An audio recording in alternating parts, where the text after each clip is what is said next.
What's going on, Bully fam? Do you want to learn some of the top secrets when it comes to getting the best quality pictures of your dogs, the best pictures, the best videos, whether it's trying to find the best possible homes for them, whether it's just trying to get recognition as a breeder? That's what we're going to talk about today. So stay tuned.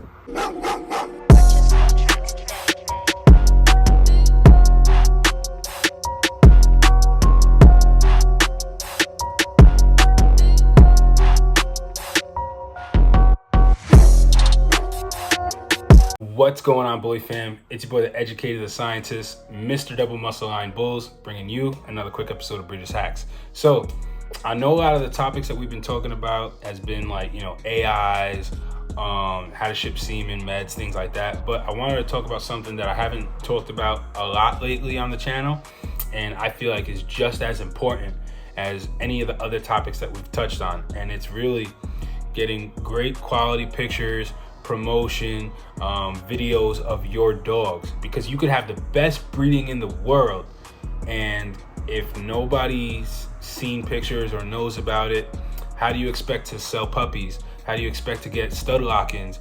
How do you expect any kind of recognition for your bloodline if that's what you're looking for, or the bloodlines that you're working with? So with that being said, promotion is just as important as a lot of the other topics that I talk about here on the channel. And you know how it goes here over at Breeders' Hacks. The goal here is to teach you how to do it yourself. And if not, at least you know that, hey, if you want to pay somebody to do it, at least you know what's got to be done, what needs to be done, how to do it. You won't get ripped off, things like that.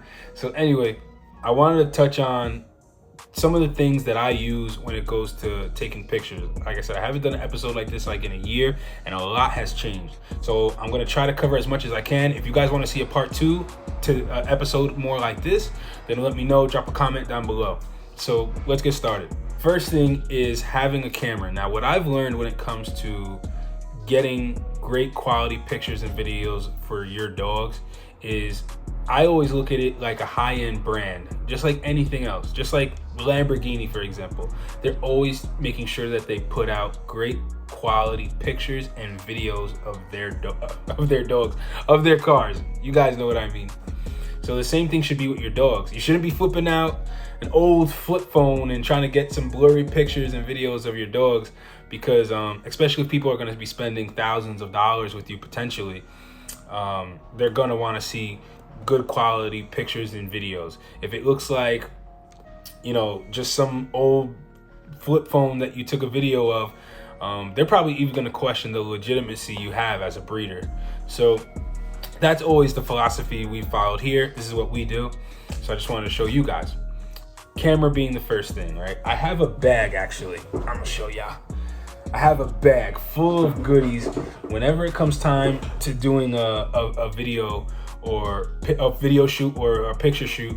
I highly recommend grabbing someone to help you. I'm either going to contact my partner, Double Muscle Line Ant, my good friend, Ion Exotic Kennels, or even my wife, just to hold the dog. You can do like free stacking where the dog is roaming around and you try to get, pictures and video of it that way.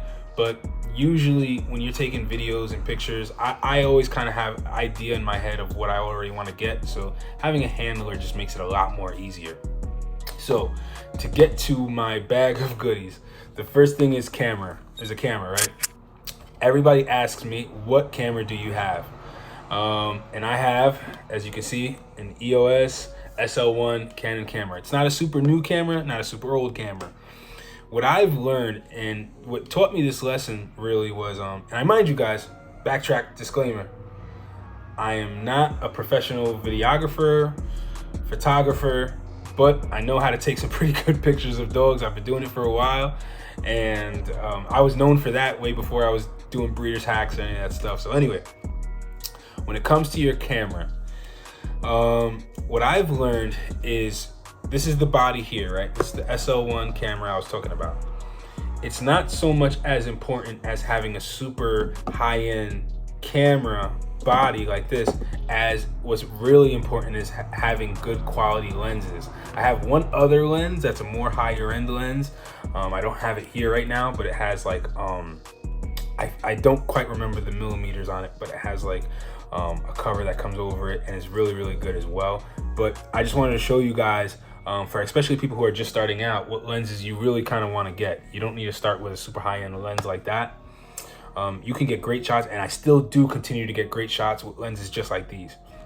One being the 18 by 55 millimeter, and this one is, I believe, yeah, it's a 55 by 250 millimeter. The reason why I have these two lenses is one is for close-up shots. Like this is gonna be like puppies that aren't running far off or whatever, younger puppies. I'll use this. Or inside, I use this a lot for indoors because this is way too big to be taking pictures indoors. I use this for outdoors, and usually like a lens like this, you're gonna be able to get really a dog anywhere in your yard. This is a great lens to have for, and you really kind of need to have both. It's like a yin and yang kind of thing, because this is going to be too big for indoors, and this is usually too small for those longer shots outdoors, which you're really going to need, especially with adult dogs. So that's what I've learned. Like I said, I had a friend who had a better, more sophisticated camera. We swapped the lenses, and the scary thing to affect was the fact that with his lens on my camera, I actually got better pictures. I had better quality pictures, and he put on a lower end lens, not even the lens I had here. I had a worse, I don't want to say worse, but I had a lens that wasn't as good as these two, and he used that, and his picture quality decreased. So that's when I learned it's not so much the lens, the camera, it's more so the lenses.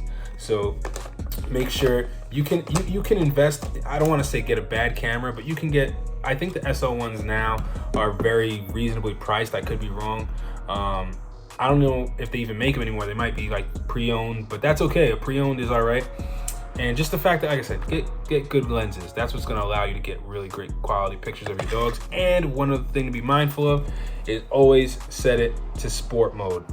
Sport mode is going to allow you to capture pictures of your dogs while they're in movement, because from my experience taking pictures for myself, as well as I've taken pictures for other people as a service, dogs are going to move. It's just what they do. Keeping it in sport mode will freeze the frame enough that you won't see like a blurring motion in the picture. So that's pictures, right? And what I tend to do as well is I always I'll be laying on the ground. You want to be eye level, you want to be on the floor with the dog, because of the fact that looking down won't capture the dog in its best light. So what I'll do is I'll plant my elbows in the ground, and as you can see in the older episode that I did, I'll be laying on the ground, both elbows formed like this as a tripod. One arm is used for the focus on the camera, the other arm is used to pull the trigger. So that's how I get pictures done. And I would just say keep taking practice doing pictures like that. Keep practicing, try different angles. I don't just do that angle when I'm indoors. I do still hold it the same way, but I'm obviously just standing up, and holding the camera like this allows you to stay a lot more stabilized. You're like a human tripod. So I would just say you do get an eye for pictures over time, and you'll just see what, you know, if you want to see a part 2, I'll go more in depth on that, but I just wanted to kind of cover the things that I use, and because I get a lot of questions, what cameras and equipment do I use for pictures on my dogs. Next thing is I carry this portable brick. This is just in case my backup batteries die, I have something to charge them, as well as the other things that I have here. This has been a lifesaver. The next thing, and actually just to backtrack, what I wanted to also show you guys, I don't know if I have it in this camera, but one other thing I wanted to show you guys is what I learned from a friend of mine is to make sure that you get a high processing SD card. It'll allow you to snap the pictures a lot faster. If you have just any old cheap SD card, then you're gonna get caught with the camera sometimes trying to like upload the picture onto the camera, and then that's gonna kill precious time that a dog may be in a stance that you wanna get a good picture of. So that faster SD card is gonna quickly take the picture, so then you don't have time of it like buffering, trying to upload the picture onto the camera, and now you have to wait. Like those few seconds can be precious, if you guys kind of get what I'm saying.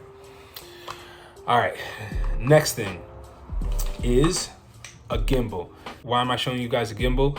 The camera I use for pictures What I use for video now is actually my phone. So obviously my phone is recording right now, so I can't grab it, but just to show you guys, this has made a dramatic difference in my video of my dogs. Now a gimbal, as you can see, I'm just putting the tripod on. I mean, it even has a tripod for it. But when you're out in the field, you don't usually really need this. You may or may not. I don't use it all that much, but anyway, the gimbal has been great with getting real, what they call cinematic videos of my dogs.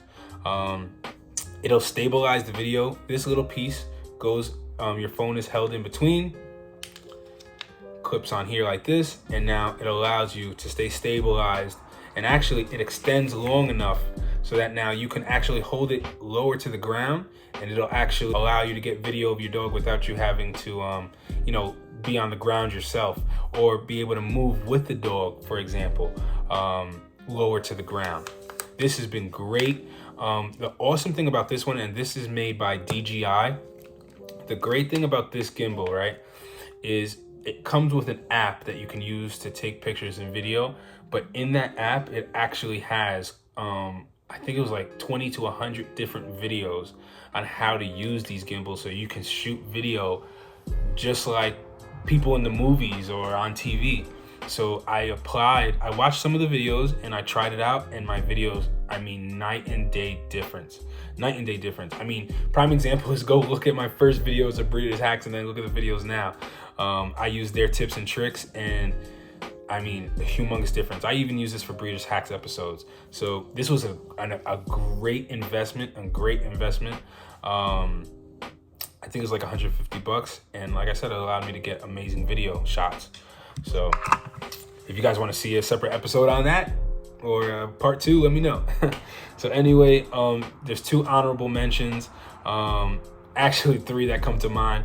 The first being, if you have like an iPhone or like an Android, make sure you're shooting in the highest quality you can.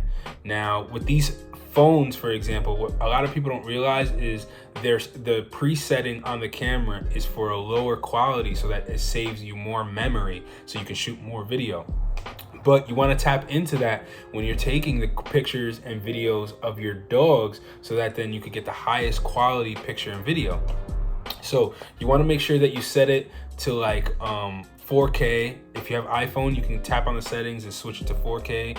HD is fine as well, but you just want to make sure that your settings are at a higher quality so that then you'll see the difference in the video, and it's crazy, the difference.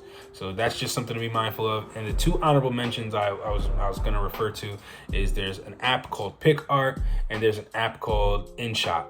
PicArt is an app that actually allows you to I do all my editing on my phone because I'm always on the go. I find that if I try to edit on the computer, I'm not too familiar with Photoshop or apps like that, programs like that.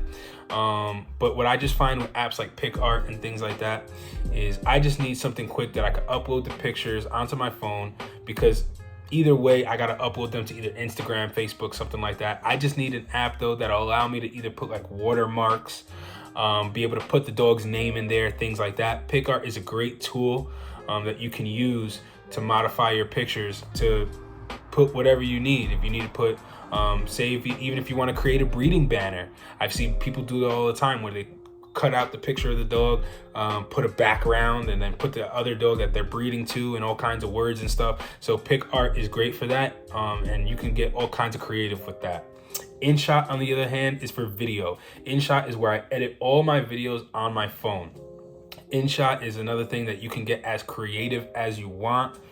Inshot will allow you to put music in behind your videos, will allow you to anything, you name it, anything you see on Breeders Hacks. That's what we use. So Inshot is another great video editing app.